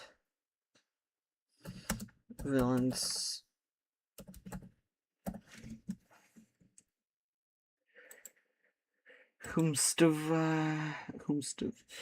Hayes and a bunch of guys who weren't important enough to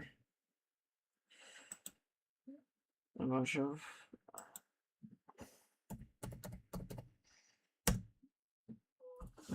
other guys who weren't important enough to be mentioned in history, even as its villains.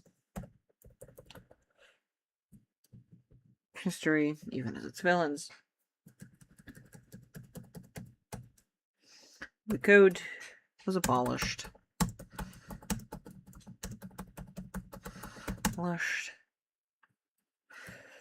The code was abolished and was replaced. Rating system. Replaced with a rating system. The system is still conservative, but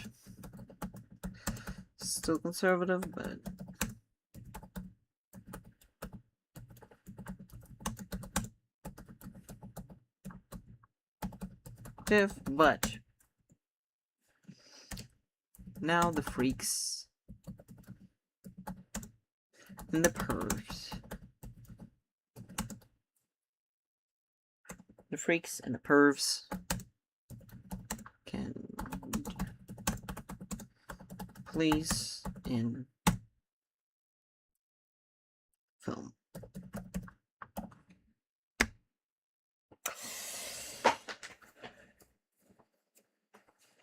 Oh boy, because of the Hays Code, even years later, the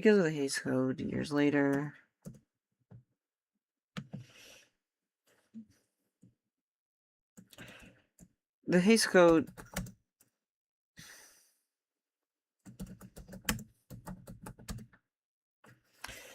created a certain type of film and puritanical. Yeah.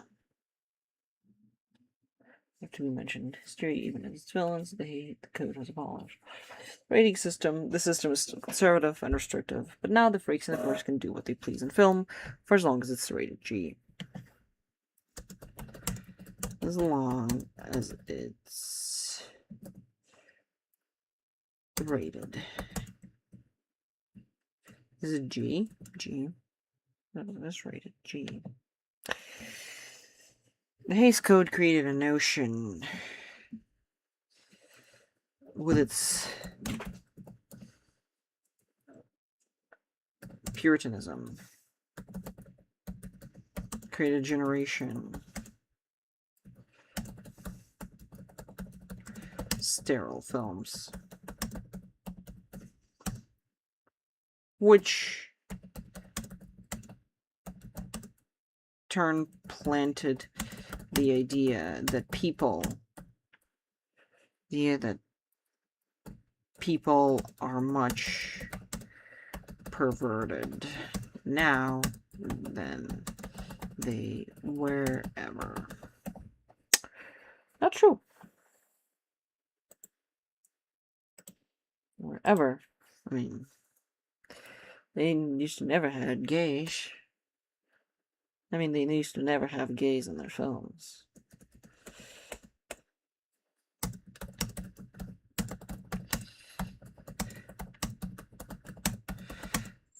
Gays in the films. And sex was limited.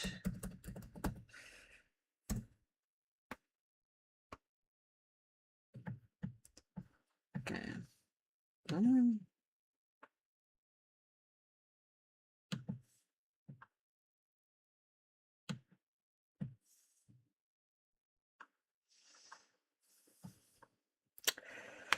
I mean, they used to never have gays in the film, and sex was limited to marriage, if it was depicted at all.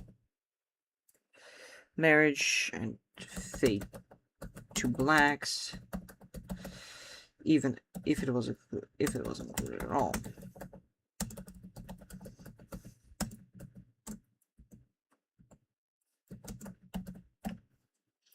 Hays Code was Puritanism created a generation of sterile films, which in turn planted the idea that people are much more perverted now than they were ever. I mean, they used to never have gays in the films, and sex was limited to marriage and fate to marriage and fate to blacks, if it was included at all.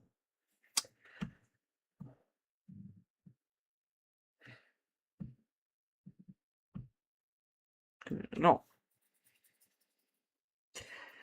Hays Code is Puritanism.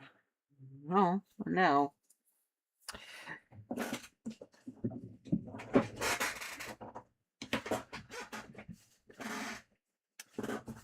No.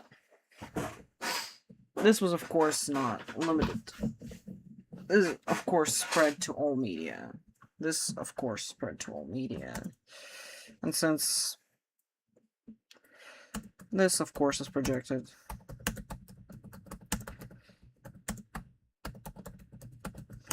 onto all media, including comics. So turning our camera back to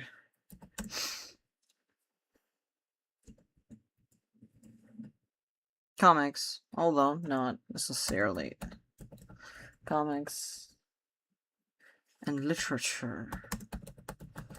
Sure, although not necessarily enforced.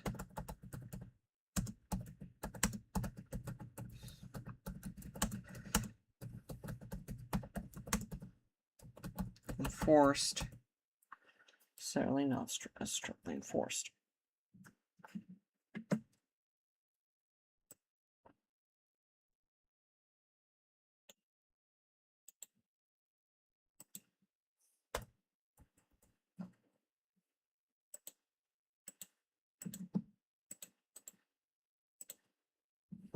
Oh, shut the fuck up, control signature. If I'm gonna have to pay and download an extra plugin to just like paste something, it's crazy. But you know what was projected.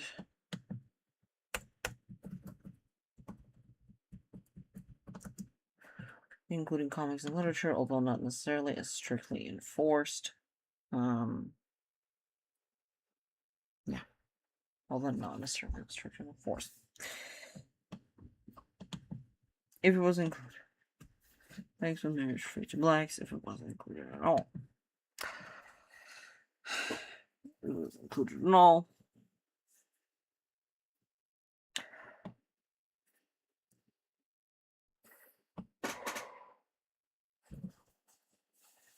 Forced. He's going with the Puritanism created universe which in turn led to the idea that people are much more perverted now than they were ever. I mean, they used to never have gays in the film, and sex was limited to marriage and fate to blacks if it was included at all. So with the rise of the internet and connection, the rise of the internet and massive collection,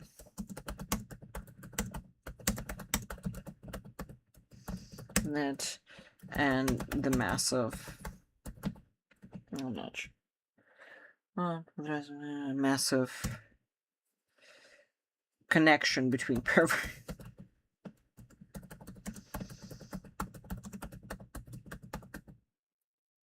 With the rise of the internet and the massive connection between perverts,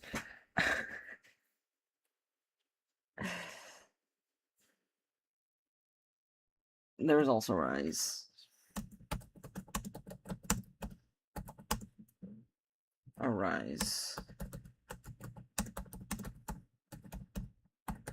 of sexual media, the rise of consumption, which includes Yaoi.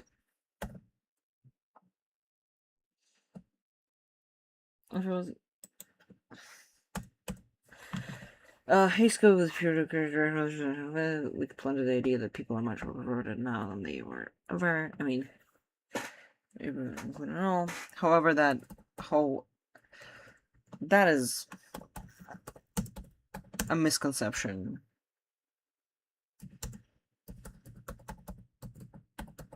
From perspective.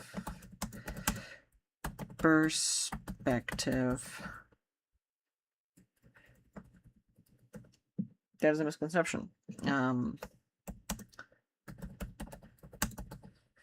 Because the sterility was created and enforced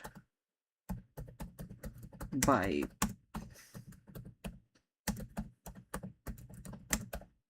legion of virgins. But upper clutching legion of virgins. The pearl clutching legion, because the sterility was created and enforced by pearl clutching legion of virgins. That's a misconception. People were always weirdo pure, weird, always sexual and nonconformist.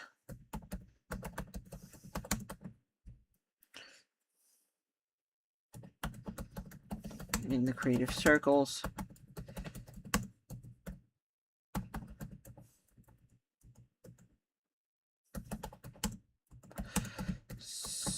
Especially creative circles. A lot of them were women.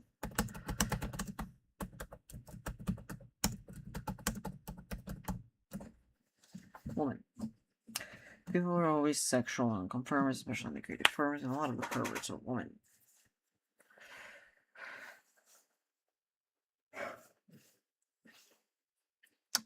The rise of...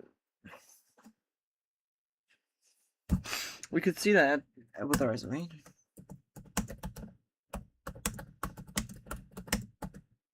With the rise of the internet and we see that with the rise of the internet and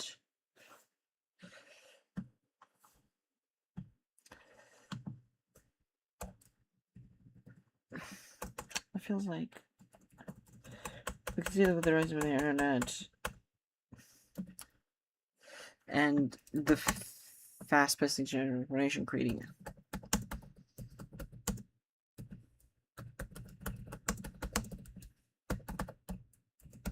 information creating.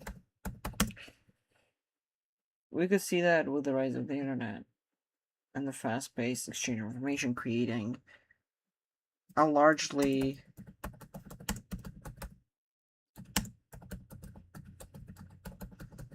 world online.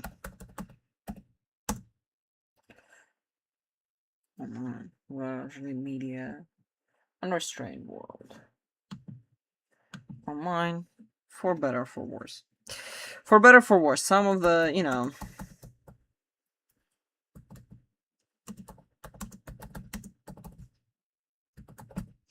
better or for worse. Some of the stuff that the internet created was whoosh, is gross and nasty, like the kind of like genuinely fucked up. We know we don't need to say what they are. We all collectively know what they are. I don't want to even mention it. For better or for worse, people could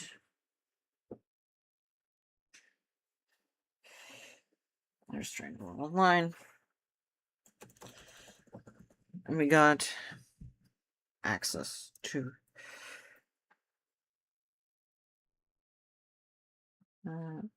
social media. Or the rise. For better or for worse, there was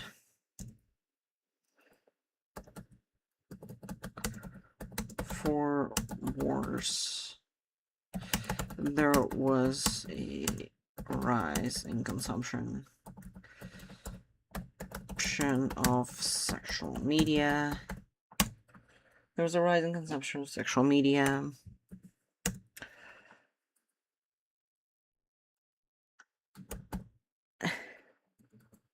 Sexual media and international media.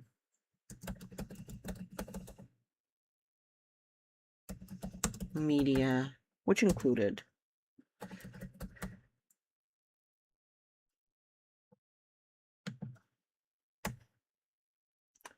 and at the cursor of that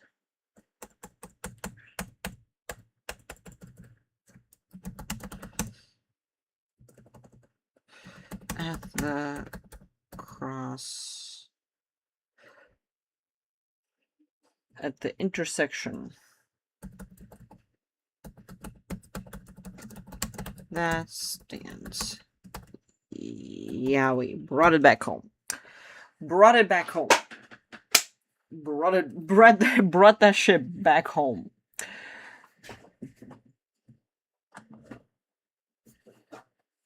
Brought that shit back the fuck home. Okay. There was a rise of consumption of sexual media, and an intersection of that stands Yaoi.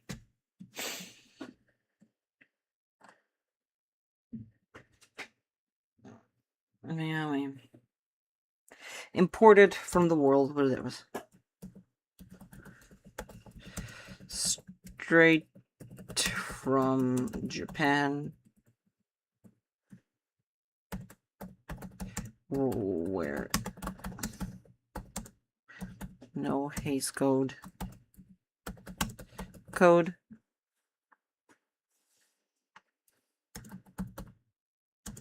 No American Puritan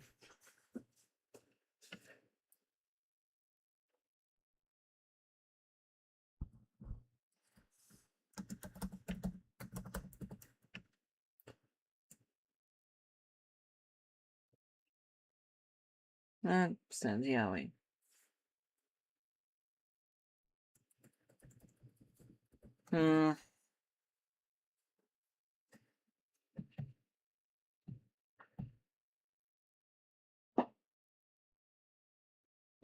There's primarily Asian media, which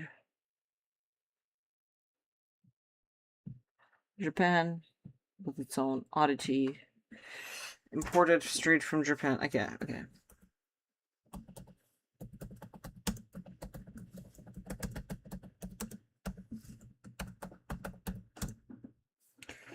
imported straight from Japan.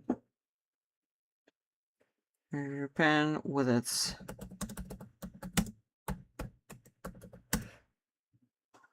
odd pacing and hyper-specific tropes.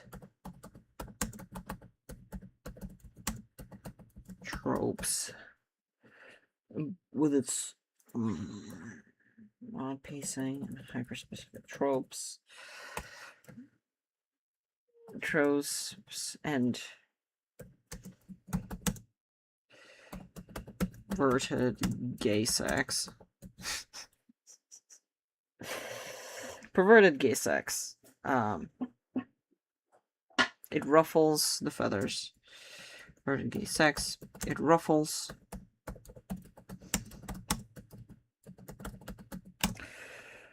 It ruffles the feathers of American conservatives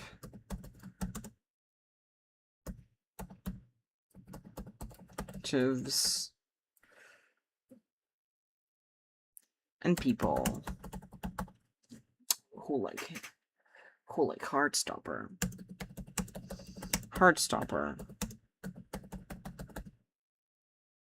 People who like Heartstopper. Stopper as well. People who like Heartstopper, who like and created and who like Heartstopper.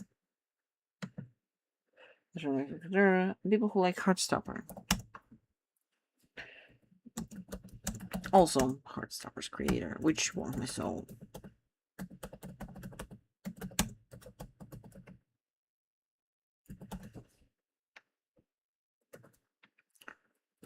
Writer. It ruffles the feathers of American conservatives and people who like Heartstopper, and also Heartstopper's writer, which ruffles my feathers, which makes me so happy. Not ruffles my feathers; it ruffles their feathers. It makes me happy because fuck them. Because fuck Heartstopper, dude. I feel like this should be a part.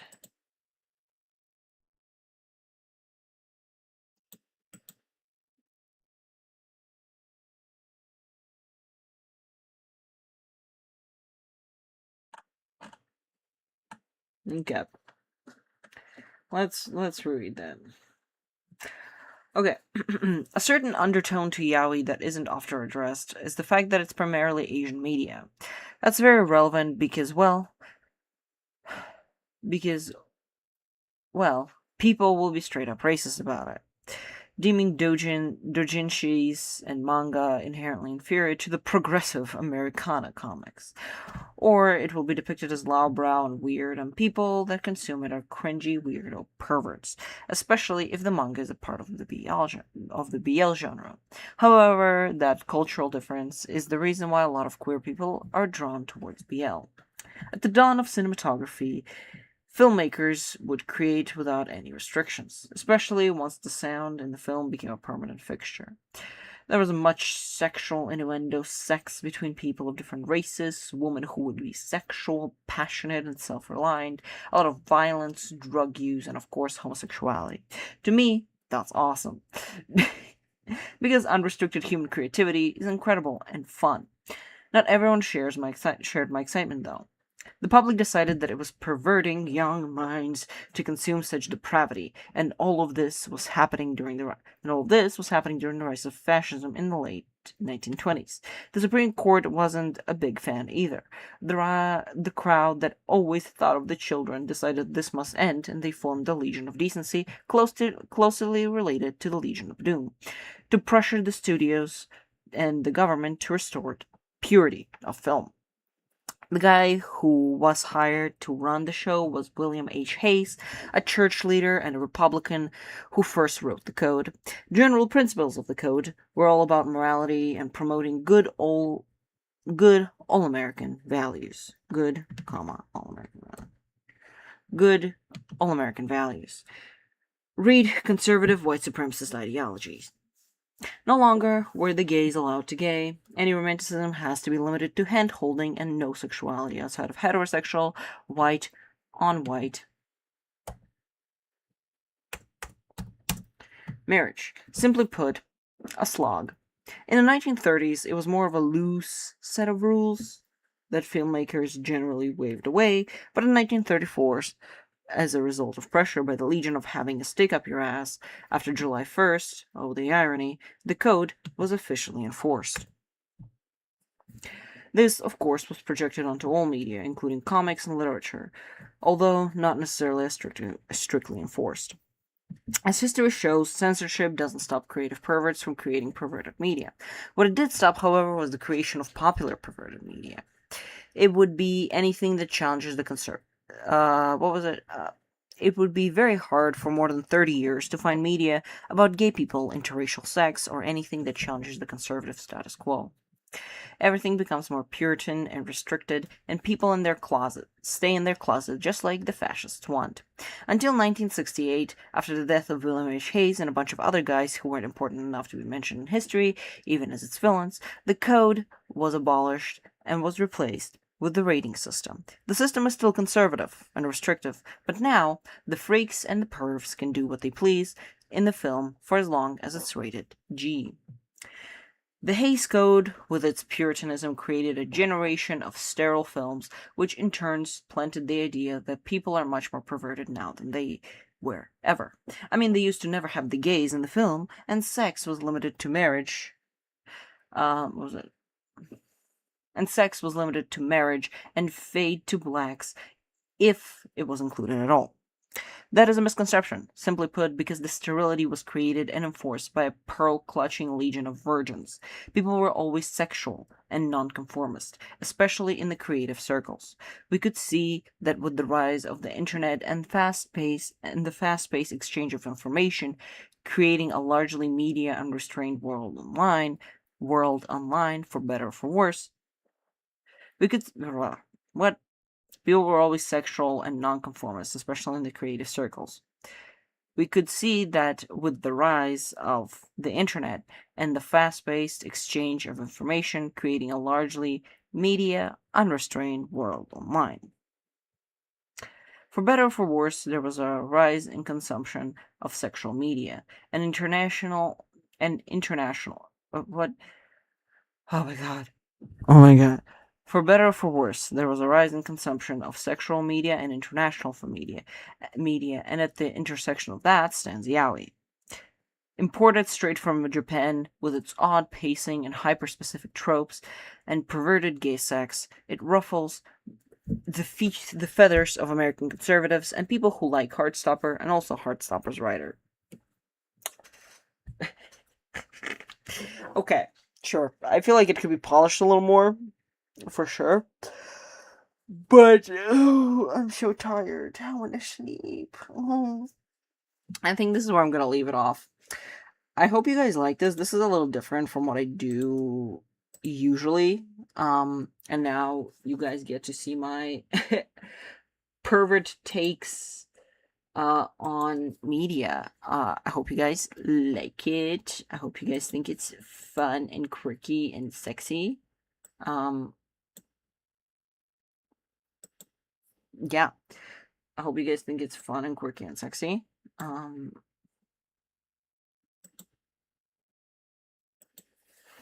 And you like it too. Yeah, oh man, I'm gonna have to fucking take all the links that I fucking open and save it here. Because you have to give credit to people. Let me do that right now, actually, before I forget. Paste. Control V. Control C. Control V.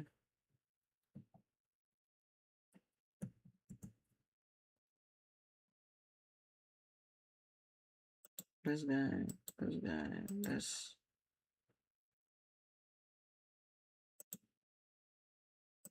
Then, no, this guy.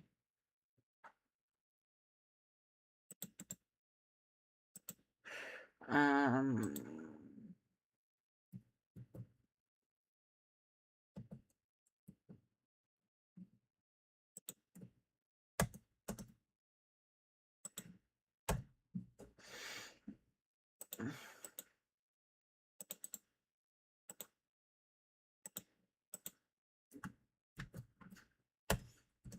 Okay. Because when you do research, you have to like, because all the yaoi shit I already kind of knew, but when I do the research into things that are more specific, like the motion picture stuff.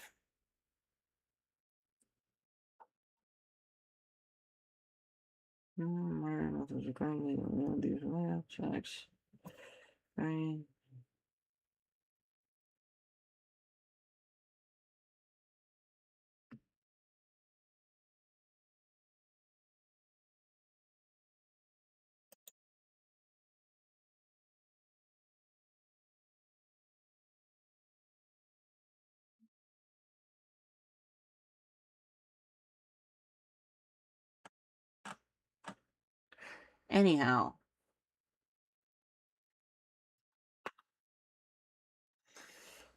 I hope you guys, yeah, hope you guys just like vibe and have a good day and read a book, write an essay, take on the project that you always wanted to take on because I think you deserve it and I think it's fun and interesting and I think you might like it. So yeah, please do that.